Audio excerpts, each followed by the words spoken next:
दुर्गा सप्तशती तीसरा अध्याय। सेनापतियों सहित महिषासुर का वध।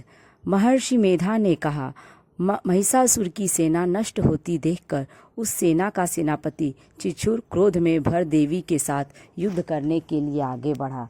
वह देवी पर इस प्रकार बाणों की वर्षा करने लगा मानो सुमेरु पर्वत पानी की धार बरसा रहा हो। इस प्रकार देवी ने अपने बाणों से उसके बाणों को काट डाला तथा उसके घोड़ों व सारथी को मार दिया। साथ ही उसके धनुष और उसकी अत्यंत ऊंची ध्वजा को भी काट कर नीचे गिरा दिया।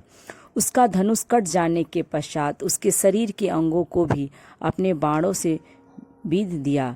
धनुष, घोड़ों और सारथियों के नष्ट हो जाने पर वह असुर ढाल और तलवार लेकर देवी की तरफ आया।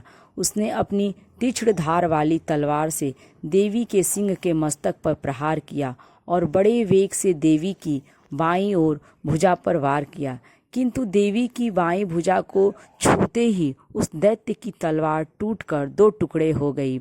इससे दैत्य ने क्रोध में भरकर शूल हाथ में लिया और उसे भद्रकाली देवी की ओर फेंका। देवी की ओर आता हुआ वह शूल आकाश से गिरते हुए सूर्य के समान प्रज्वलित हो उठा। उस शूल को अपनी ओर आते हुए देखकर देवी ने शूल छोड़ा और महाअसुर के शूल के 100 टुकड़े कर दिए और साथ ही महाअसुर के प्राण भी हर लिए। चिक्षुर के मरने पर देवताओं को दुख देने वाला चामर नामक दैत्य हाथी पर सवार होकर देवी से लड़ने के लिए आया। उसने आने के साथ ही शक्ति से प्रहार किया, किंतु देवी ने अपनी हुंकार से ही उसे तोड़कर पृथ्वी पर डाल दिया। शक्ति को टूटा हुआ देखकर दैत्य ने क्रोध से लाल होकर शूल को चलाया, किंतु देवी ने उसको भी काट दिया। इतने में देवी का सिंह उछलकर हाथी के मस्तक पर सवार हो गया और दैत्य के साथ बहुत ही तीव्र युद्ध करने लगा। फिर वह दोनों लड़ते हुए हाथी पर से पृथ्वी पर आ गिरे और दोनों बड़े क्रोध से लड़ने लगे। फिर सिंह बड़े जोर से आकाश की ओर उछला और जब पृथ्वी की ओर आया तो अपने पंजे से चामर का सिर धड़ से अलग कर दिया। क्रोध में भरी हुई देवी ने शिला और वृक्ष आदि की चोटों से उदग्र को भी मार दिया। कराल को दांतों, मुक्कों और थप्पड़ों से चूर्ण कर डाला। क्रुद्ध हुई देवी ने गदा के प्रहार से उद्दत दैत्य को मार गिराया। भिंदीपाल से वास्कल को बाणों से ताम्र तथा अंधक को मौत के घाट उतार दिया। तीनों नेत्रों वाली परमेश्वरी ने त्रिशूल से उग्रास्य, उग्रवीर्य और महाहनु नामक राक्षसों को मार गिराया। उसने अपनी तलवार से विडाल नामक दैत्य का सिर काट डाला तथा अपने बाणों से दुर्धर और दुर्मुख राक्षसों को यमलोक को पहुंचा दिया। इस प्रकार जब महिषासुर ने देखा कि देवी ने मेरी सेना को नष्ट कर दिया है, तो वह भैंसे का रूप धारण कर देवी के गणों को दुख देने लगा। उन गणों में कितने को उसने मुख के प्रहार से और कितनों को खुरों से, कितनों को मूछ से, कितनों को सिंघों से, बहुतों को दौड़ने के वेग से, अनेकों को सिंहनाद से, कितनों को चक्कर देकर और कितनों को श्वास वायु के झोंकों से पृथ्वी पर गिरा दिया। वह दैत्य इस प्रकार गणों की सेना को गिरा देवी के सिंह को मारने के लिए दौड़ा। इस पर देवी को बड़ा गुस्सा आया। उधर दैत्य भी क्रोध में भरकर धरती को खुरों से खोदने लगा तथा सिंहों से पहाड़ों को उखाड़ उखाड़ कर धरती पर फेंकने लगा और मुख के शब्द करने लगा।